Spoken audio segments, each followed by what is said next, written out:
Grandad. So here we are, celebrating the fact that you're 80 years young today. You always joke that as fathers go, we could have done worse.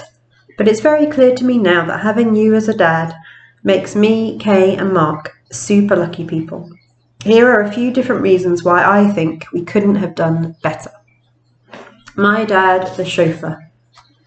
The truly at ease driver is an underrated role. To truly relax in the passenger seat, to sit with legs splayed, right foot not even considering hovering over the invisible brake, no sharp inhalation of breath over a tense manoeuvre or just miss scrape, to be able to lose yourself in the pictures smudged against your window of the countryside, traffic, people, trees, traffic, people, trees. Now that is only reserved for a select few. Papa, you have been my chauffeur through so many phases of my life. You patiently drove me to dancing each week, ferried friends back and forth from playdates, driven us on countless family holidays to far-flung holiday huses. Then as times change, you put up with giggling girls in the back, intoxicated with an evening with friends, and maybe a glass or two of wine, probably wondering what on earth we had been up to. But it was never too much to ask, never too late. You never turned up without a smile. Once, you were even famously mistaken for a chauffeur outside a nightclub. Then zoom forward to those London trips, weekly drives around the North Circular, that particular delight. Journey time, unestimable. Stress levels, high. Traffic, guaranteed. Eyelids, surely drooping. But as soon as the blue door to number 15 Leopold Road was opened and a little ball of sunshine ran up to the door, that grey journey was replaced with a rainbow of colour and smiles, a day altogether in London. That same tolerant chauffeur ferried us between London and the countryside innumerable times, and how often do we listen to the same track on repeat to keep a certain Seb entertained for the duration. But for me, it's the university drives that stick out most in my mind. Somehow we managed to pack all my belongings in the car, and the two of us as well. As soon as we left the grey bustling city behind and replaced the urban restlessness with the ease of the motorway, then the music opened the way to our conversation. Words tumbling out with ease. Neither of us are adverse to a bit of a natter.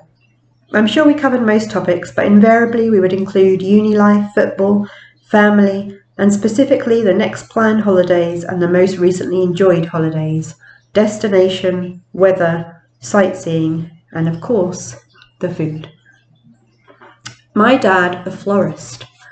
Floristry? Are you sure? Peter Francis? Well, it seems your talents are varied and wide-ranging. One of my favourite escapades with you was our trip to the garden centre to pick out the flowers for our wedding table centrepieces. We tasked ourselves with this job with no prior experience, knowledge, or references. I believe there was a fair amount of indecision, back and forth, and general hysteria. Somehow, by the end of a trip, we had a trolley that brimmed full of floral excitement and happiness. When those little jam jars held those flowers during that day, it was with an extra special happiness born of that little adventure. My dad, an Englishman in New York. Well, okay, Montreal. I have seen a fair bit of the world in my time, even for one so young, and each time I have travelled to far-flung places, and it has always been that much more special and that much more enjoyable knowing that you are a part of it, before, during, and after. We have studied guidebooks and pored over maps together, even shopping for travelling provisions.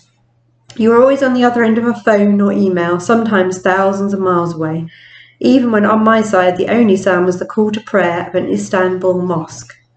Oh, the grey hairs I must be responsible for. And when I returned home, changed but not changed, photos were developed and in albums, emails were printed out, and you were ready to let me relive all the adventures as we discussed it all together. Montreal was no exception. I know it's hard for us to leave with the boys, but as ever, you saw the best of it, packed your bags and came right on over, even in the middle of winter.